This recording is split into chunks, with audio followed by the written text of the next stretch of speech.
Moi, Titan, c'est mon sujet d'étude et de recherche depuis 16 ans, quand même. Ça fait déjà un bail. D'habitude, je présente des conférences, on va dire, plutôt pointues, comme effectivement ce matin sur la spectroscopie des molécules organiques pour l'atmosphère de Titan. J'ai essayé d'être beaucoup moins pointu ce soir, en espérant être abordable pour tout le monde. Donc, si ça va trop vite ou si vous ne comprenez rien, vous pouvez aussi m'interrompre et me poser des questions. Ou sinon, vous attendez la fin. Titan, c'est d'abord une lune géante. Donc, Christian Huygens l'a découvert, parce qu'il a vu un petit point brillant se balader suivant le moment où il regardait autour de Saturne.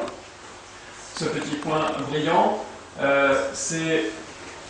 était d'après lui tellement gros qu'il l'a appelé Titan. Donc le nom provient de la taille de ce satellite. Ce n'est pas le premier à avoir vu ce genre d'objet, puisque Galilée avant lui en avait vu 4, mais cette fois-ci autour de Jupiter. Donc les 4 satellites galiléens, c'est les 4 autres gros satellites que sont Europe, Io, Ganymède et Callisto. Ce qu'on voit dans la liste ici des 7 satellites les plus grands du système solaire, c'est donc Titan, les 4 satellites galiléens, la Lune. On parle ici d'objets qui ont des diamètres de 2, 3, 4, 5000 km. 5000 km de diamètre pour Titan, qui est battu par Ganymède pour quelques dizaines de mètres seulement. Donc il est quasiment le plus gros satellite du système solaire, battu par Ganymède donc pour seulement quelques kilomètres. On voit que la Lune fait partie de cette liste. Donc la Lune est un très gros objet du système solaire. Et puis on a en 7e position Triton, qui est un gros satellite de Neptune, qui a été découvert un petit peu plus tard. Donc ces objets, en tout cas pour les 3 premiers, sont par exemple plus gros que Mercure, qui est une planète. Donc c'est des satellites, c'est quand même des gros objets. C'est plus gros que Mercure.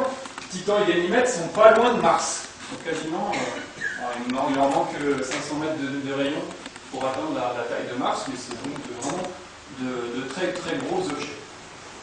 Donc voilà ce qu'est d'abord Titan, donc une lune géante. Cette lune géante, elle s'est distinguée tout d'un coup en 1944, puisqu'on y a découvert une atmosphère.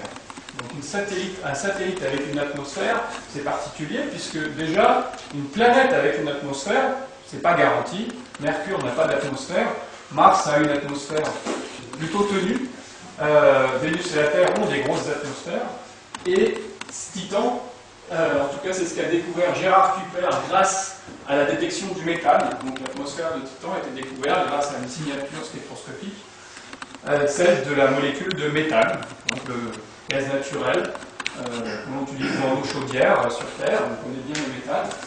Et bien cette signature, ça ressemble à ça en 1944, la spectroscopie. C'est la détection de ce méthane.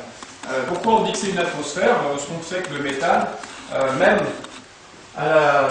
même sur Titan, même loin de chez nous, ça va être gazeux. Et donc s'il y en a un gaz, c'est qu'il y a a priori une atmosphère. Alors on ne sait pas du tout si elle est épaisse, si elle est importante ou quoi que ce soit. Mais ce qui est important ici, c'est que Titan se distingue parmi tous les gros satellites du système solaire, puisque Kuiper les a observés, parce que pas seulement on a observé 10, et c'était le seul à montrer cette signature du métal, même signature que dans Jupiter et Saturne, où là, ce sont des boules de gaz, principalement, des planètes gazeuses, où on avait aussi détecté ce fameux métal. Donc Titan se distingue une première fois par le fait qu'on y découvre une atmosphère. Un petit peu plus tard, donc on arrive dans les années 60-70, on commence à avoir des mesures à partir du sol de plus en plus précises. On a aussi des instruments qui sont capables de voir dans l'infrarouge. Et dans l'infrarouge, on est capable de détecter d'autres molécules Et il y a une liste de molécules qui commence à être un petit peu plus importante. Ce qu'on appelle ici, c'est l'éthane, et l'éthylène, et l'acétylène. Donc ce sont des hydrocarbures, vous voyez, des molécules qui sont formées à partir de carbone et d'hydrogène. Ce sont des molécules plutôt simples, et on arrive à les détecter à partir de la Terre et des télescopes qui sont sensibles à l'infrarouge. On commence à travailler aussi sur le modèle, sur des modèles, c'est-à-dire essayer de comprendre comment fonctionne Titan. Et ce qui est la question principale, c'est comment ça se fait qu'elle ait une atmosphère, ce satellite, et de quoi elle est faite cette atmosphère. Donc, la première idée, c'est CH4, le méthane, qu'on a déjà vu, et probablement du H2, parce que ça ressemble, parce que c'est le modèle qu'on connaissait à l'époque, et parce qu'a priori c'est ce qui était le plus simple. Mais il y avait une autre possibilité qui était que l'atmosphère de Titan soit composée d'azote moléculaire. Ça serait assez extraordinaire puisque c'est comme la Terre. Puisque sur Terre, on a une atmosphère avec 75% d'azote moléculaire. On imagine qu'il puisse y avoir un effet de serre, et on imagine même qu'il puisse y avoir des petites particules. D'abord des modèles. Enfin, on commence à travailler aussi en laboratoire à faire des simulations. Donc les simulations, c'est, j'imagine que là-haut il y a du méthane, ça je l'ai vu. Je ne sais pas encore s'il y a de l'azote ou de l'hydrogène, mais en gros, je mets ça dans une cuve, j'allume une étincelle et je regarde la chimie qui s'y produit. Et ce qui s'y produit, ce sont des poussières. Des poussières qu'on verra plus tard sur Titan. Les gens qui ont travaillé les premiers sur ce genre de simulation, donc qui ont montré qu'il pouvait se produire des poussières dans un laboratoire comme on les observe dans Titan, ce sont Carré et Sagan. Carl Sagan, certains connaissent peut-être, les plus anciens, peut-être moins les plus jeunes. Il a joué un rôle extraordinaire dans on va dire, pour Titan, mais j'allais dire pour toute l'exploration du système solaire. C'est lui qui a eu beaucoup d'idées. Donc j'invite les plus jeunes à aller lire Cosmos de Carl Sagan ou d'aller sur YouTube regarder les 13 épisodes de la série Cosmos, puisque non seulement c'était un grand scientifique, mais c'était aussi un énorme vulgarisateur. Et donc il a produit une série télévisée qui n'a pas pris une ride. On peut aller les voir sur YouTube. Les sujets sont toujours d'actualité. C'est absolument parfait. J'ai vu sur Google il n'y a pas longtemps qu'il y a un film qui est en train de monter sur la vie de Carl Sagan. Et sinon, il y a déjà un film qui s'appelle Contact, qui est en fait une histoire écrite par Carl Sagan qui a été filmée. Un film a été tiré de ce livre. Moi, ce qui m'intéresse ici, c'est ce qu'il a prévu. Et ce qu'il a prévu, c'est à peu près toutes les grandes idées de l'exploration du système solaire dès les années 70. Donc c'est en anglais, mais je peux vous le traduire rapidement. C'est Titan. Quelle est l'image qu'on peut se faire de ce Titan? Donc on est au début des années 70. Eh bien, c'est un endroit où il y a une atmosphère assez dense, proche de celle de la Terre. Il y a une température de surface de 150 Kelvin. Ça, oui, on va y venir. Il fait quand même beaucoup plus froid là-haut que chez nous. 150 Kelvin, ça fait à peu près moins 130 degrés Celsius. Donc c'est beaucoup plus froid que ce qu'on connaît de plus froid sur la Terre. Mais c'est normal, on est beaucoup plus loin du Soleil. Il y a a priori de la matière organique en abondance. Ça, c'est les différentes molécules que l'on a observées. Il imagine même qu'il y ait des nuages, et puis à sa surface, peut-être même de la biologie, donc de la vie qui s'y développe. Donc ça, il finit par dire qu'on ne peut pas exclure le fait que même de la vie se soit développée à sa surface. Titan est le seul objet dans notre système solaire, plus précisément dans le système solaire externe, dans lequel les conditions sont remplies pour qu'on aille se poser dans les prochaines décennies. Alors il les rajoute soit avec un homme, soit sans homme, donc avec un robot. Ça, c'est en 73. La suite de l'histoire, c'est qu'on s'est effectivement posé sur Titan en 2005. Titan est la cible idéale pour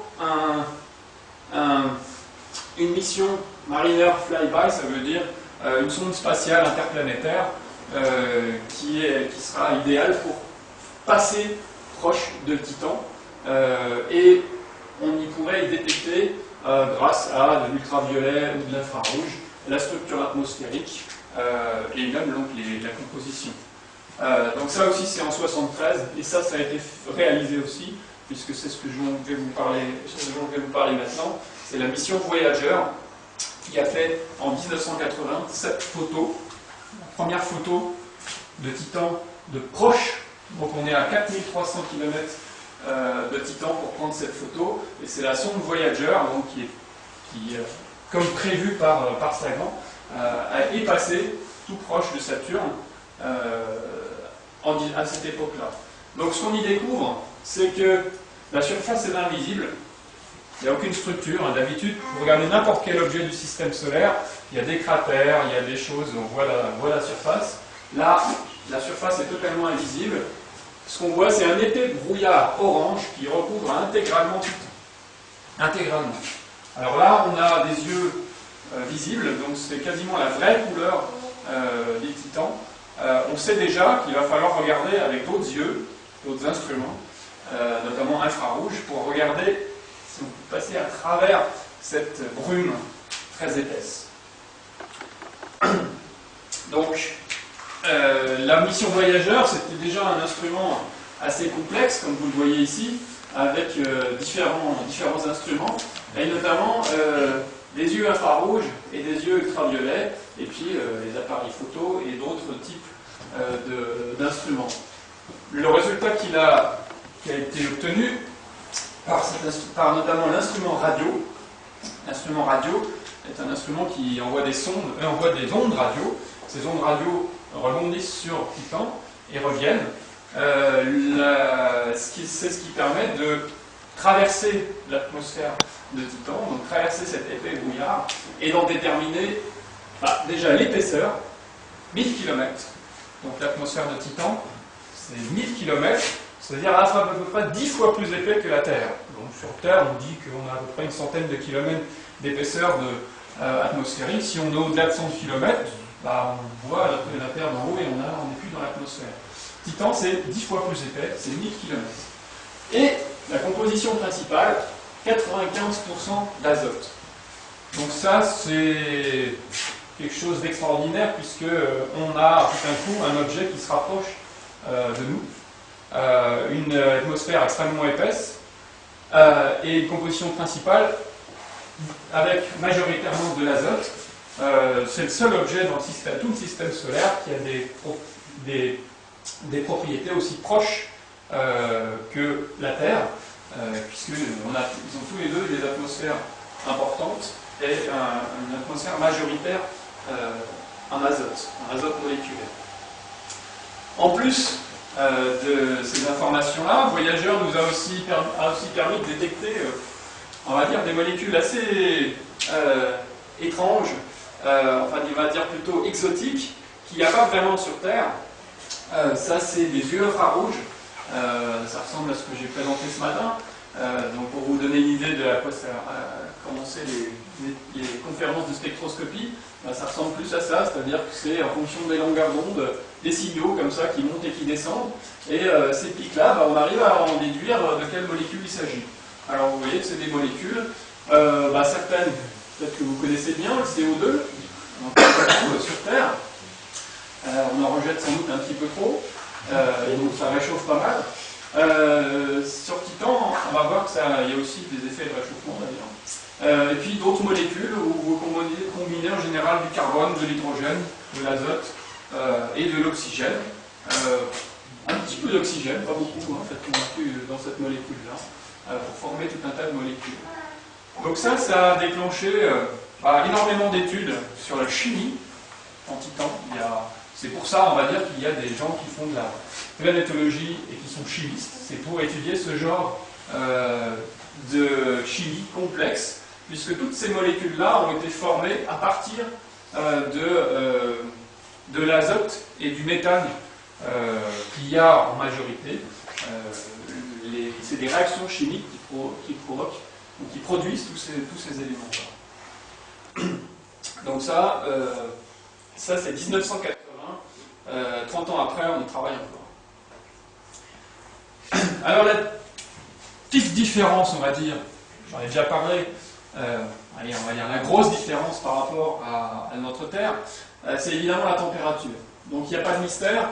Vous voyez ici la structure de la température dans Titan. Donc vous voyez que l'épaisseur de l'atmosphère, hein, on est ici, on descend de 1000 km jusqu'à la surface, et on a ici l'évolution de la température. Donc à la surface, 94 Kelvin, c'est-à-dire moins 179 degrés Celsius. Donc c'est extrêmement froid. Comme notre Terre, la Titan a une stratosphère, c'est-à-dire une zone où la température augmente. Donc il fait plus chaud dans la stratosphère qu'à la surface. C'est pareil sur la Terre. C'est donc vrai aussi pour Titan. Donc elle a une structure atmosphérique qui ressemble à la Terre, Titan.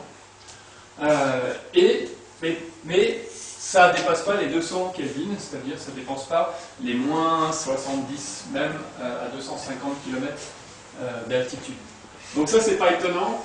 Il y a une chose que je n'avais pas encore dit, c'est marqué là, la distance Soleil-Saturne, donc Titan, hein, puisque c'est juste à côté de Saturne, c'est 1433 millions de kilomètres, c'est-à-dire 9,5 fois plus loin que la Terre.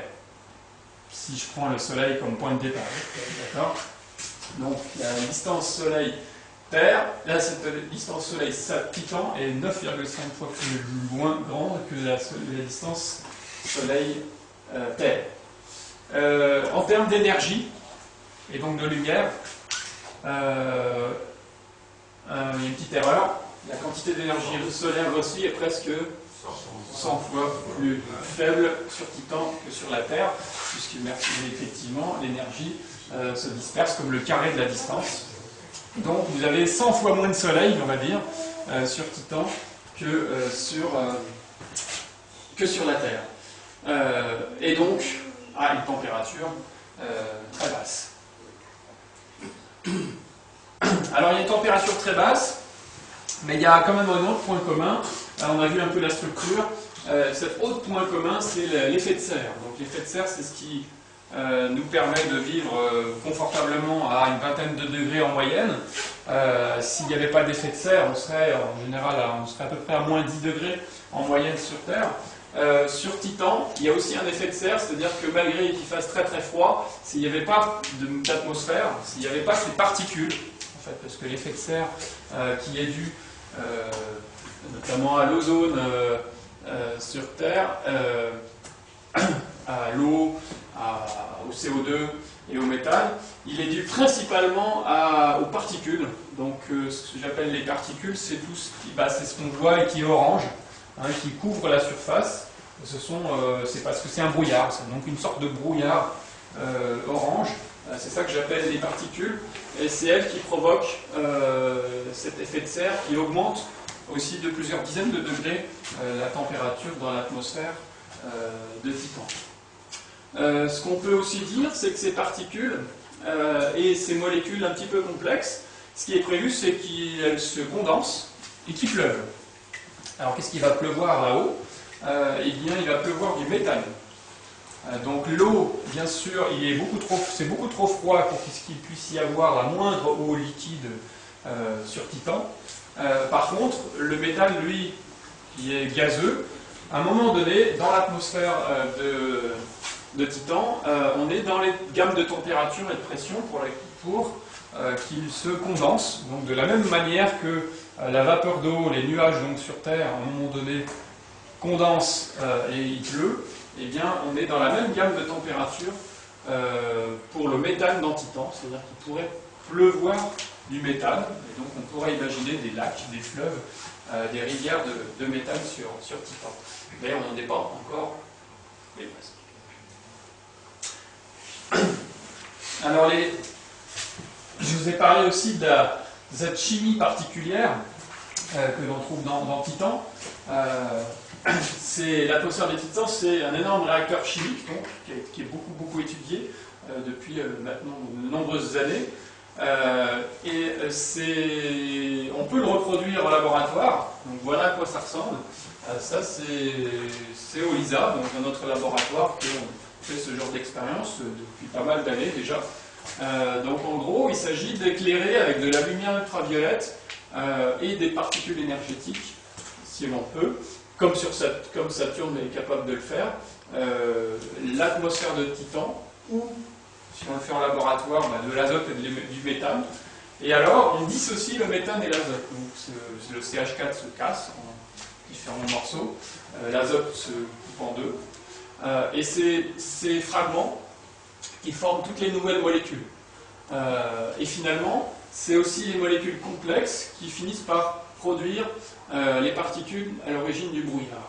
Donc tout ça, on le comprend pas très bien, ou moyennement bien, mais on est capable de le reproduire en laboratoire. Ce sont donc ce qu'on appelle les simulations en laboratoire de l'atmosphère de Titan. En général, on produit un plasma, donc un plasma, on va dire une grosse étincelle électrique, pour produire beaucoup d'énergie, pour être capable de détruire l'azote et le méthane, plutôt de dissocier. Et alors, on voit ici les fameuses particules oranges qui se déposent sur la paroi vitrée de notre tube et qu'on appelle les fameux qu'on appelle tholins. Alors les fameux tholins, c'est encore Carl Sagan qui est à l'origine de ce mot, qui désigne en fait les particules oranges solides provoquées par une chimie complexe à base d'hydrocarbures et de nitrite. Ce qui est rigolo dans cette histoire, c'est qu'aujourd'hui, les gens qui ont un peu oublié cette histoire parlent de tholins dans Titan. En fait, les tholins, c'est justement ce qu'on produit en laboratoire. Et donc, dans les dernières publications sur Titan aujourd'hui, on parle d'observation de tholins dans l'atmosphère de Titan. C'est juste à quel point les tholins sont devenus célèbres. C'est que maintenant, alors qu'au départ, ce terme a été inventé pour désigner des analogues de laboratoire, aujourd'hui, on voit des tholins dans Titan. Oups.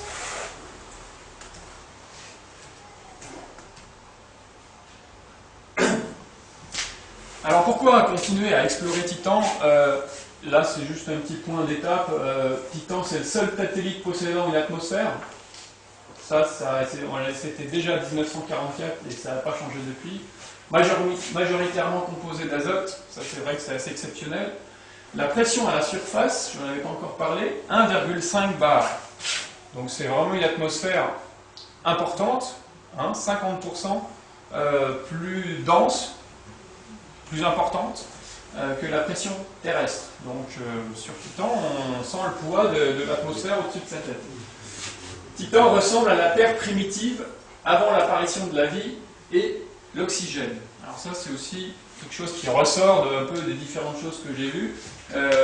Avant, l'oxygène est apparu avec la vie sur la Terre, et donc aujourd'hui, une des raisons d'étudier Titan, son climat, son évolution, son atmosphère, ces fameuses particules, c'est une manière d'étudier la Terre comme elle était donc avant l'oxygène, avant l'apparition de la vie. On imagine, quand on étudie l'atmosphère de la Terre primitive, donc comment elle était avant la vie, on imagine beaucoup de méthane et beaucoup de CO2. Alors c'est vrai que sur Titan, il n'y a pas beaucoup de CO2, mais à part cette petite différence, il y a beaucoup de points communs entre la Terre primitive et Titan. Et donc une chimie dite prébiotique, c'est-à-dire une chimie qui commence à montrer à se complexifier, c'est-à-dire faire des molécules de plus en plus complexes, pourrait se produire aujourd'hui sur Titan, comme elle s'est produite sur la Terre avant l'apparition de la vie. Par exemple, ces fameux tholins, encore une fois, ces petites particules, si vous les hydrolysez, c'est une procédure chimique, on les met avec l'acide chlorhydrique, Sagan lui-même a déjà montré, il y a pas mal d'années aussi, que cette mixture chimique produisait des acides aminés. Donc, des acides aminés, c'est un peu les premières briques de la vie. Et donc, quand on produit des acides aminés, on commence à dire qu'on fait une chimie prébiotique. C'est les premiers ingrédients, les premiers éléments à la base des molécules du vivant. Enfin, l'autre raison d'explorer Titan, de continuer à explorer Titan, c'est on va quand même savoir ce qu'il y a sur cette surface. Puisque les ondes radio ont permis de déterminer la composition principale et la taille, mais ce n'est pas possible de faire d'observer la surface de Titan, surtout que l'instrument voyageur restait à 4000. Donc, la mission Cassini-Huygens était censée répondre à toutes ces questions. C'est une mission, c'est plutôt une idée qui a été proposée déjà en 1982, donc juste après les premiers résultats de voyageurs. Des astronomes ont proposé une nouvelle mission. Donc, l'idée a fait son chemin. Tout est très long quand on veut démarrer ce genre de mission, surtout de cette taille-là. C'est la plus grosse mission d'exploration du système solaire qui ait jamais été réalisée, la mission Cassini-Huygens. Donc c'est 6 tonnes avec carburant qui ont décollé en 1997. Donc vous voyez, entre la première idée en 1982 et le décollage en 1997, ça met du temps. La mission est tellement grosse que c'est une mission jointe entre la NASA et l'ESA, donc l'Agence spatiale américaine et l'Agence spatiale européenne. L'Agence spatiale américaine ayant été plutôt responsable de la partie Cassini, qui est l'orbiteur, on verra, et les Européens se sont occupés principalement de Huygens, qui est l'atterrisseur. Donc c'est le 15 octobre 1997 à Cape Canaveral que les 6 tonnes de la mission Cassini-Huygens ont décollé. Le voyage vers Saturne, c'est 7 ans, presque, 1 an et demi. Pour l'atteindre, vous voyez que c'est un petit peu compliqué. Elle est passée près de Vénus une première fois, près de la Terre, puis près de Vénus une seconde fois, avant d'être capable d'entamer cette longue trajectoire qui l'a fait intercepter l'orbite de Jupiter en 2000, donc 3 ans après le décollage. Et après Jupiter, elle n'était pas arrivée, puisqu'il lui a encore fallu 3 ans et demi pour atteindre l'orbite de Saturne. Une fois qu'elle atteint l'orbite de Saturne, si vous ne faites rien, elle continue sa trajectoire et elle dépasse évidemment l'orbite de Saturne. Donc ce qu'il faut faire, c'est la freiner. Et la freiner, c'est pas évident.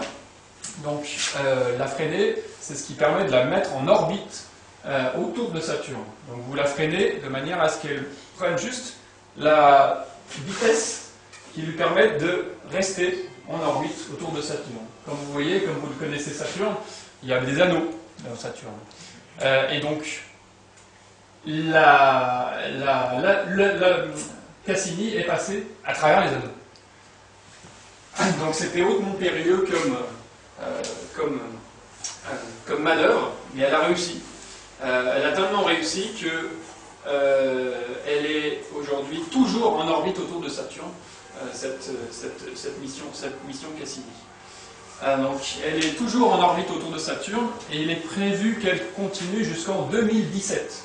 Donc pour une mission spatiale, c'est assez extraordinaire puisque arriver en 2004, terminer sa mission en 2017, c'est un instrument extrêmement long. Il faut s'imaginer, derrière tout ça, il y a des équipes entières qui s'occupent au jour le jour de piloter cette machine. Elle ne fonctionne pas toute seule. En tout cas, il faut quand même la piloter et lui faire différentes trajectoires. Vous avez un exemple ici des trajectoires qu'a subi Cassini. Donc vous avez par exemple ici la trajectoire d'arrivée et puis le ralentissement pour se mettre en orbite. Et suivant les observations qu'on a voulu faire, il y avait des orbites dans ce plan-là, puis dans ce plan-là, etc. Et ça, c'est l'orbite initiale qu'elle aurait suivie si elle avait continué. Donc, elle est prévue de continuer à orbiter Saturne donc jusqu'en 2017. En ce qui concerne les Titans, vous voyez le score. Le score, c'est 113 passages proches de Titan. Non, excusez-moi, le 113e est prévu pour le 28 septembre 2015. Donc pour l'instant, on est à 112. Les passages près de Titan, c'est à peu près à 1000 km. 1000, 1200, 1500 km.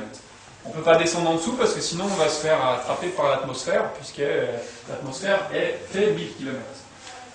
1036 km, c'est ce qui est prévu le 28 septembre 2015, c'est relativement proche. L'instrument Cassini a un spectromètre de masse qui est capable d'analyser in situ l'atmosphère de Titan. Donc à 1000 km, il y a suffisamment d'azote, de méthane pour que les instruments captent une partie de cette atmosphère et les analysent. Donc en passant à 1000 km, on peut capter directement une partie de l'atmosphère de Titan. J'ai envie, bien sûr, cette présentation est sur Titan, mais je vais quand même vous parler d'autres lunes, d'autres observations qu'a fait la mission Cassini. La raison, c'est que quand j'ai préparé cette présentation, vous voyez, c'était la semaine dernière, j'ai vu sur le site de Cassini, on peut regarder en ligne, que Cassini est passé aux abords de Dione. Dione, c'est une petite lune de Saturne, assez extraordinaire. Et le passage aux abords de Dione, c'était 474 km au-dessus de la surface de ce petit satellite. Et il y a même pire, ce qui est prévu, c'est un passage ultra rapproché, le 28 octobre, de Encelade. Encelade, c'est un autre satellite, tout petit lui aussi, de Saturne, mais assez extraordinaire. Et là, ce qui est prévu, c'est un passage à 48 km. Donc 48 km, c'est vraiment très proche. Donc vous voyez que plus de 10 ans après son arrivée, la mission Cassini est encore très active, puisque les trajectoires, le pilotage, permet comme ça d'aller voir les différentes lunes de la Saturne. Saturne a plus de 60 lunes. Bon, il y en a qui sont vraiment très petites, mais il y en a vraiment une bonne dizaine qui sont très intéressantes. Donc voilà à quoi ça ressemble. Par exemple, Encelade. Donc Encelade, c'est un petit objet de 245 km de rayon, donc à peu près 10 fois plus petit que Titan. Mais néanmoins extraordinaire puisqu'il a découvert des panaches de glace et de vapeur d'eau. Voilà, vous voyez à peu près ici, il y a un petit peu de blanc qui sort. C'est des sortes de geysers. Donc c'est un petit objet de 245 km de rayon qui envoie de la vapeur d'eau dans l'espace. Et ça, c'est une découverte faite par Cassini. Ces panaches de glace donc, et de vapeur d'eau montrent que cet objet est le siège d'un cryovolcanisme. Cryovolcanisme, c'est juste comme du volcanisme, mais en plus froid. Et en général, ça crache de la glace ou de la vapeur d'eau. Et une des conséquences de ça, c'est que une partie des anneaux de Saturne, leur origine serait les éjections de glace de Encelade. C'est-à-dire que les anneaux de Saturne sont principalement des glaçons, de la poussière glacée, et une des origines de ces anneaux, en tout cas l'anneau E, ils sont numérotés, ils sont nommés, aurait comme origine l'éjection de glace par Encelade. Alors Dione, voilà ce que c'est Dione. Évidemment, les autres satellites n'ont pas d'atmosphère, et donc ils sont plus classiques, si je puis dire. dans le sens où ils ont des surfaces un peu cratérisées. Donc Dione ressemble beaucoup à la Lune, d'accord? Donc une surface bien cratérisée, qu'on voit donc très très bien. C'est un petit objet, 560 km, mais ça reste raisonnable. Il y en a un qui est encore plus petit, mais lui qui ressemble vraiment à autre chose, c'est Phoebe. Donc Phoebe, c'est un petit satellite de 110 km de rayon, et lui, il ressemble plus à une comète. Vous n'êtes pas d'accord? Donc maintenant qu'on sait à quoi ressemble un noyau de comète, eh bien avant de voir la comète Churyumov-Gerasimenko photographiée en gros plan par la sonde Rosetta, c'est à peu près ça qu'on s'imaginait comme étant un noyau de comète. Et c'est pas seulement une image, on pense vraiment que ça c'est une comète. C'est-à-dire que c'est un noyau de comète capté par Saturne. D'accord? Et une des raisons pour laquelle on dit ça, pas seulement son aspect, c'est qu'elle tourne en sens inverse par rapport aux autres satellites.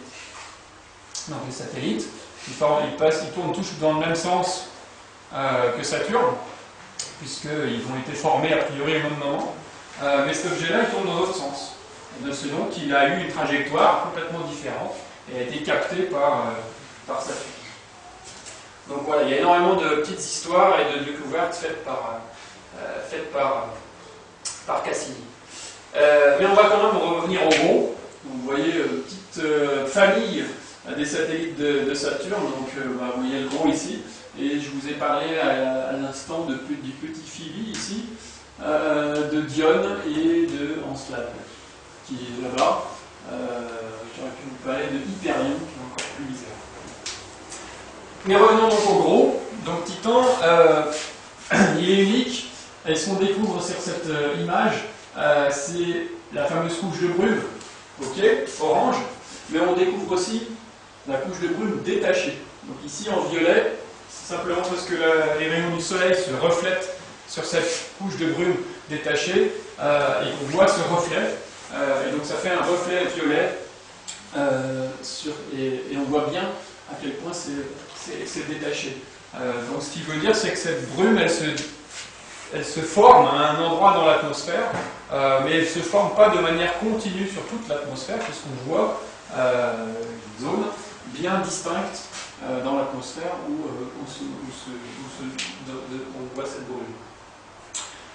Donc le Cassini, c'est un objet encore plus sophistiqué, hein. C'est vraiment la plus grosse mission qui ait jamais été lancée, avec énormément d'instruments. Le petit Huygens dont on va parler, le lander, des radars, des spectromètres, énormément d'instruments. Par exemple, des yeux infrarouges et ultraviolets, ça c'est à manière classique, mais aussi des yeux micro-ondes et radio, de manière à être capable de voir dans le plus grand domaine spectral possible. Dans le visible, c'est tout orange, donc il faut absolument avoir des instruments capables de viser à d'autres longueurs d'onde. Donc dans le ultraviolet, on voit ici encore mieux et encore plus de brume détachée, donc les poussières atmosphériques ici, on voit clairement une série de couches. En se rapprochant de plus en plus, hein, donc avec Cassini, on peut vraiment s'approcher de beaucoup pour avoir des gros plans de plus en plus importants. Donc ça, c'est des images ultraviolettes, ce qui renforce le reflet. En fait, hein, le reflet en ultraviolet va être plus fort que dans le visible, et du coup, on va voir encore mieux tout ce qui est particules et tout ce qui est dans l'atmosphère. Par contre, on ne voit plus rien quand l'atmosphère est trop épaisse, parce que là, les ultraviolets sont totalement absorbés. Donc c'est noir ici, parce que tout est absorbé, et ici, c'est violet parce que c'est bien reflété.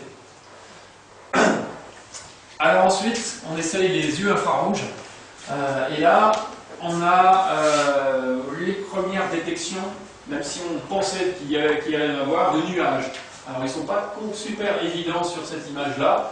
C'est des taches un petit peu plus rouges à différents endroits. il aurait fallu peut-être montrer le film. En fait, le film montre à quel point ces taches bougent, donc comme vraiment des nuages, d'une époque à l'autre. Ils sont clairement à une certaine latitude, ces nuages, et la raison pour laquelle on peut dire que ce soit des nuages, c'est qu'on a des yeux ici infrarouges, et que c'est l'infrarouge traverse plus ou moins les nuages. Et donc quand ça prend cette épaisseur-là, on pense que c'est des nuages.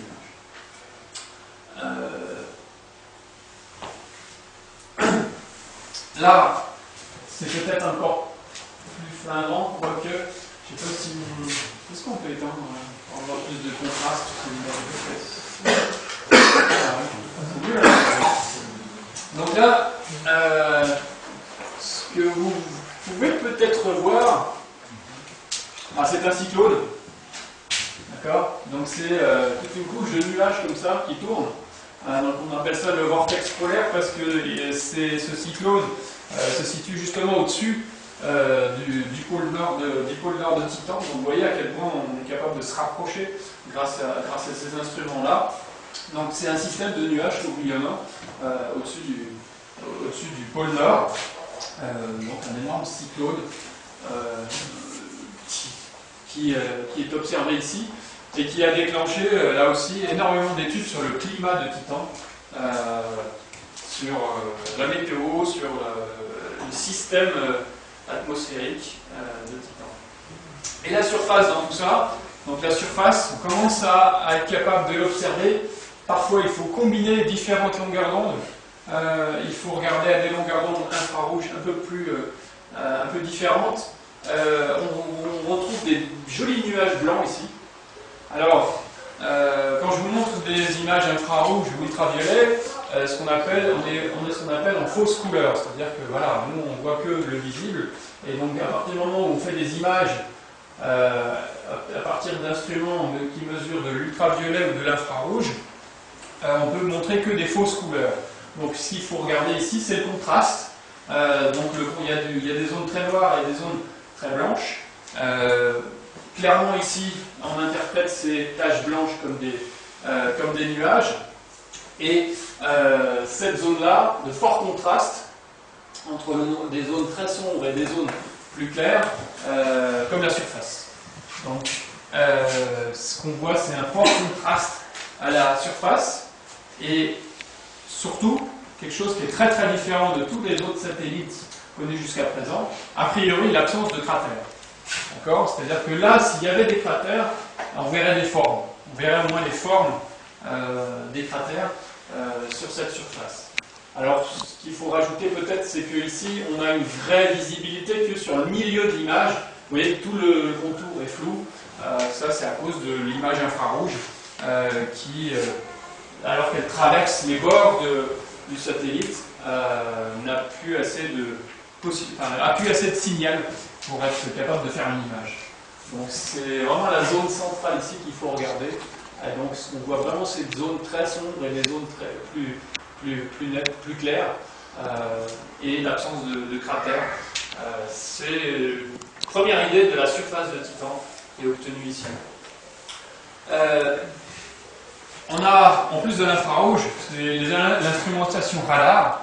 Donc l'instrumentation radar, elle est encore plus efficace pour traverser toute l'atmosphère. Il n'y a rien qui la bloque. La seule chose qui la bloque, c'est justement la surface. Donc c'est parfait, puisque c'est ça qu'on veut voir. Et ce qu'on observe grâce à un instrument radar, c'est des zones plus ou moins rugueuses ou plus ou moins lisses. Donc pareil, il faut faire des fausses couleurs. Donc ici c'est en noir et blanc, et ici ça a carrément été colorié en rose pour les terrains rugueux et en vert pour les terrains plus lisses. Donc on voit encore plutôt des zones très contrastées. Il y a des zones lisses, des zones moins lisses. Donc pour vous donner une idée, on est ici en train de regarder une zone de 300 à 150 km, une petite région française. Et s'il y a des terrains lisses et des terrains rugueux, c'est qu'il se passe quelque chose. En tout cas, notamment les terrains lisses sur Terre, ça veut dire qu'il y a soit du liquide, soit des coulées de lave, bref, quelque chose qui est actif, quelque chose qui n'est pas Voilà, c'est pas une zone cratérisée comme on pourrait le voir sur d'autres planètes ou d'autres satellites plutôt.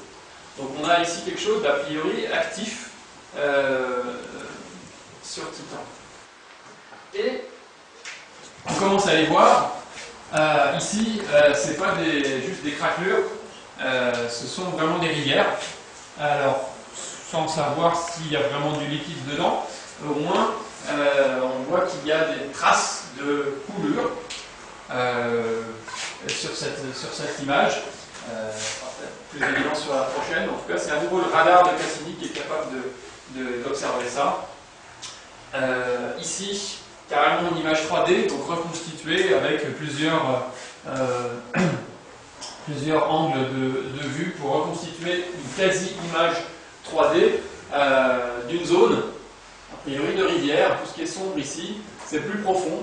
Et en plus, il y a des petits méandres, des affluents, différentes choses qui nous font penser et croire qu'il y a au moins des traces de rivière sur Titan. Il n'y a pas que des rivières, il y a aussi des dunes. Donc ça, au départ, ça a été appelé les griffures de chat. Donc vous imaginez, vous comprenez ici pourquoi. C'est des zones qui sont interprétées aujourd'hui comme étant des dunes, c'est-à-dire des zones où, a priori, le vent, il y a énormément de vent sur Titan, on a vu des cyclones, il y a énormément d'atmosphère, donc logiquement, il y a aussi beaucoup de vent. Le vent, c'est comme sur Terre, il a une tendance principale à souffler d'ouest en est, et donc ces traces ici sont exactement dans la direction attendue, et donc sont interprétées comme étant des dunes. Alors des dunes de quoi? De sable, bon, pas sûr.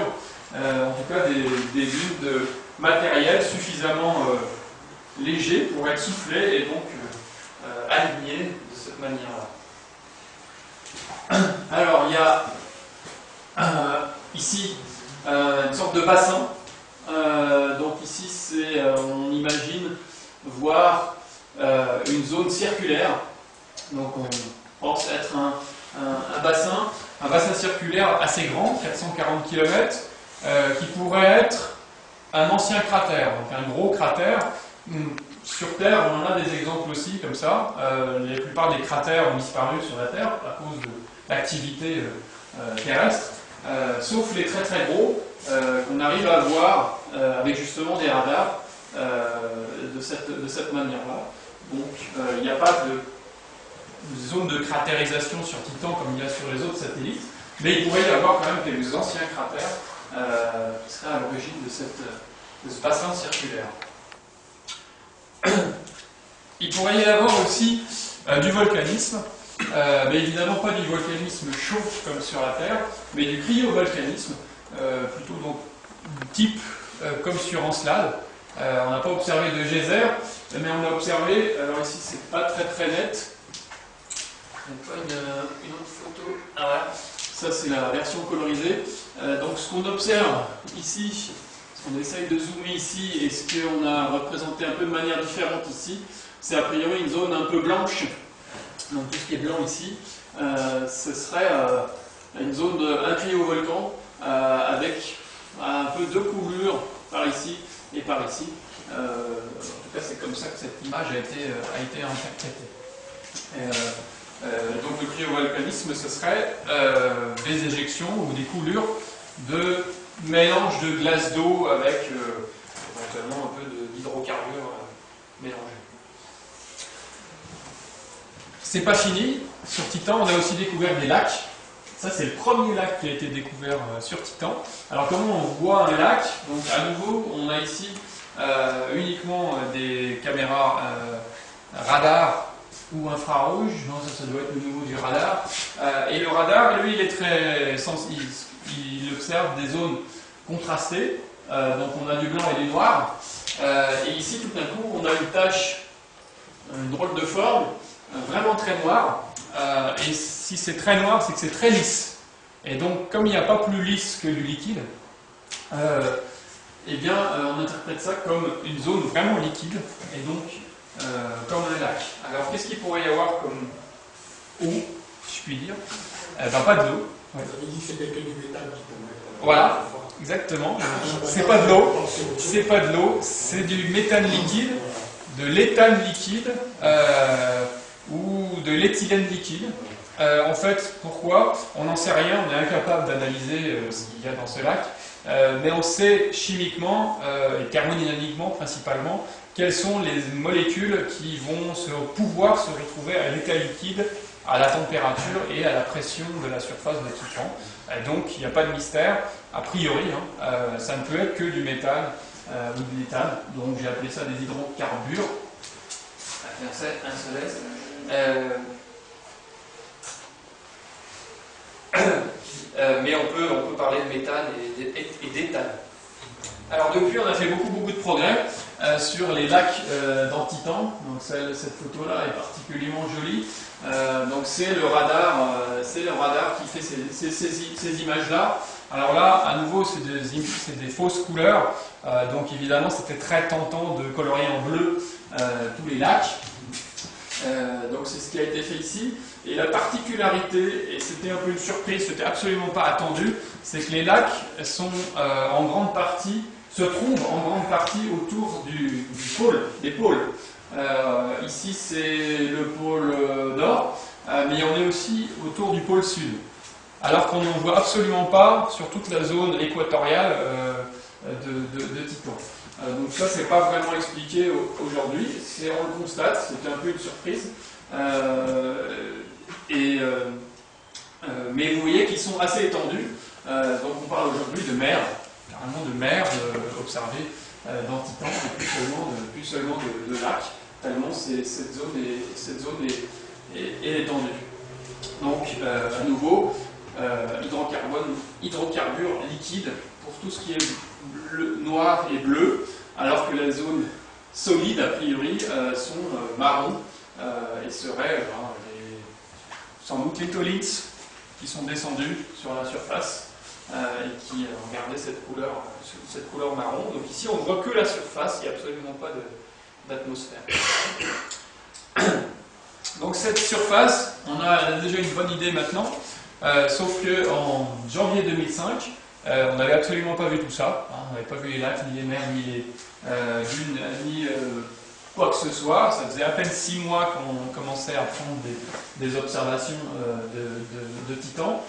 Et donc on avait un rendez-vous qui était le 14 janvier 2005 où le module Huygens, qui était attaché, qui a fait le voyage avec Cassini, s'est détaché de la sonde Cassini pour entrer dans l'atmosphère de Titan. C'était une petite expérience par rapport à l'orbiteur Cassini, et une des raisons était qu'on ne savait absolument pas de quoi était fait la surface de Titan, et on avait même l'idée que ce soit entièrement liquide. Finalement, on a vu ces lacs et ces mers comme je vous ai montré, mais au départ, on pouvait même s'imaginer que ce soit entièrement liquide. Donc construire un instrument qui se pose sans doute sur du liquide, donc qui coule tout de suite, l'investissement n'a pas été énorme sur ce module Huygens, mais les chercheurs sont des aventuriers, et donc ils ont imaginé une expérience pour se poser sur Titan. Ça, c'est pas une vraie image, c'est une image d'artiste, comme on dit souvent. C'est pour expliquer comment le module Huygens s'est posé sur Titan. C'est très facile de se poser sur Titan, puisqu'il y a une atmosphère. Il suffit d'un parachute. C'est beaucoup plus difficile de se poser sur Mars, parce que c'est encore plus difficile de se poser sur une comète, comme on l'a vu, quand il n'y a pas de gravité, qu'il n'y a pas d'atmosphère. C'est très compliqué. Ici, avec un gros parachute, il n'y a aucun problème. Vous voyez que les 1000 km ont été descendus en 2h30, descendre tranquille en 2h30. Donc les instruments ont fonctionné pendant la descente. Il y avait quand même une dizaine d'instruments à bord de Huygens. Il y a une dizaine d'instruments qui ont fonctionné. Et il y a aussi des instruments qui ont fonctionné à la surface. Ça, c'est une des photos prises pendant la descente. Donc on est à 10 km d'altitude. Et là, il n'y a plus de doute, absolument plus aucun doute. On a des jolis fleuves. On pourrait prendre presque la même photo sur Terre. Sur Terre, certains systèmes fluviaux de delta. Et donc, on a la preuve qu'il pleut et il coule du méthane. Il n'y a pas que les systèmes fluviaux bien sombres que vous voyez ici, il y a aussi vraiment un système ici, que vous voyez, une côte. Hein, on appelle ça une côte, vous voyez qu'à un moment donné, il y a vraiment une séparation entre une zone un peu plus claire et puis une zone un peu plus sombre, avec ici clairement une embouchure de fleuve. Ça c'est la première photo qui a été sortie par Huygens, et c'était évidemment assez prodigieux d'observer ça, après tout ce qu'on avait imaginé. Encore plus prodigieux, la surface. Donc voilà la surface de Titan. Huygens a légèrement rebondi sur la surface, mais la surface était parfaitement solide, un peu souple on va dire, un peu boueuse sans doute. Mais l'image de la surface, un peu floue ici je trouve, elle montre quoi? Montre des blocs de glace. Donc ça, a priori, hein, c'est la seule interprétation qu'on peut avoir. Ce sont des blocs de glace, alors sans doute glace d'eau mélangée avec d'autres produits un peu moins propres, mais on est ici vraiment très très proche et on a affaire à des blocs de quelques dizaines de centimètres. Et cette photo-là, on l'a eue le jour de l'atterrissage de Titan, de Huygens sur Titan. Je pense que ça reste la photo, d'un point de vue historique en tout cas, qui reste la plus extraordinaire. Alors, le modèle Huygens a continué à travailler, mais plus très très longtemps. Donc on s'est posé sur Titan, comme l'avait prévu 30 ans avant. Est-ce que vous savez sur quoi on s'est posé encore? Hein? Sur Vénus. Bonne réponse. En 1970 quand même. On s'est posé sur...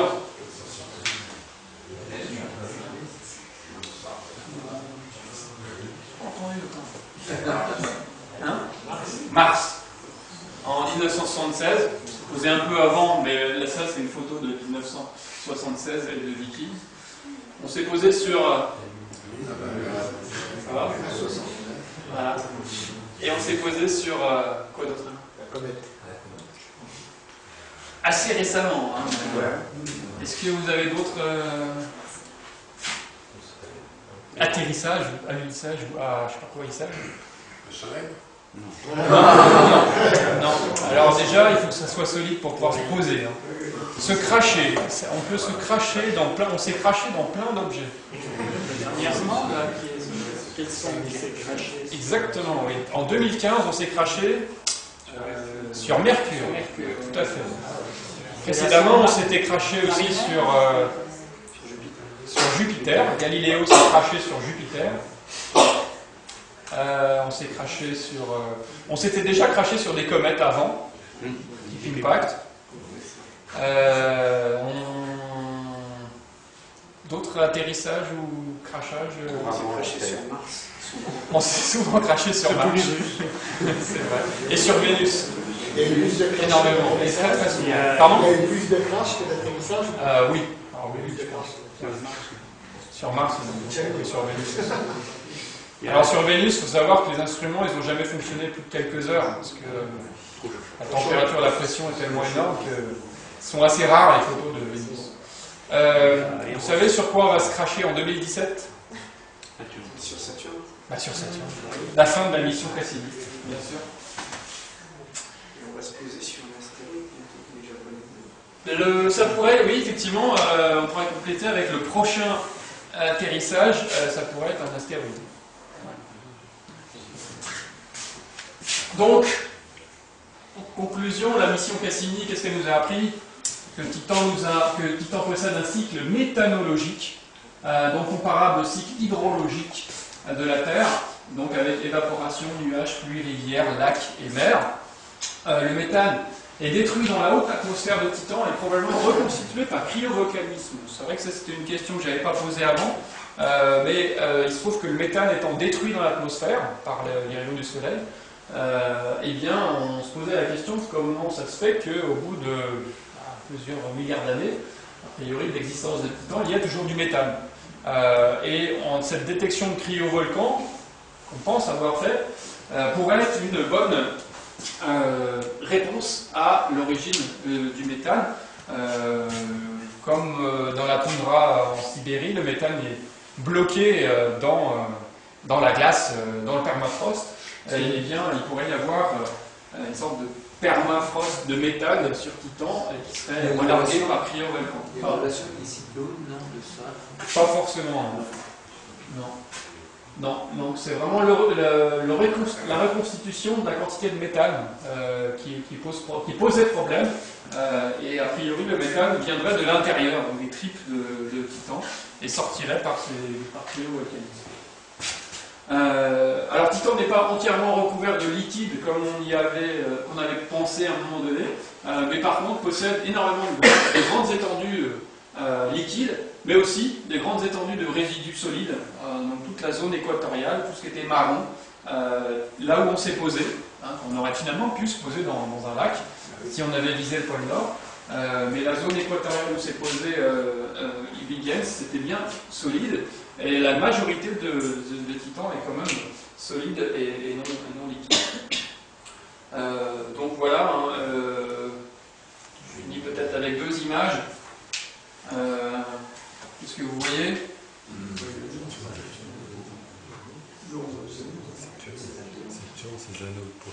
Qu'est-ce qu'il y a devant Saturne? C'est une photo, oui. C'est une photo prise par Cassini.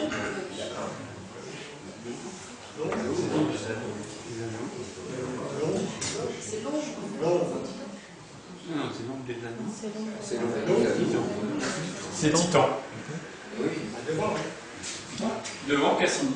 Devant Saturne, pardon. Photo prise par Cassini. Donc c'est Titan qui passe au niveau des anneaux. Hein. Le trait, c'est les anneaux. Oui.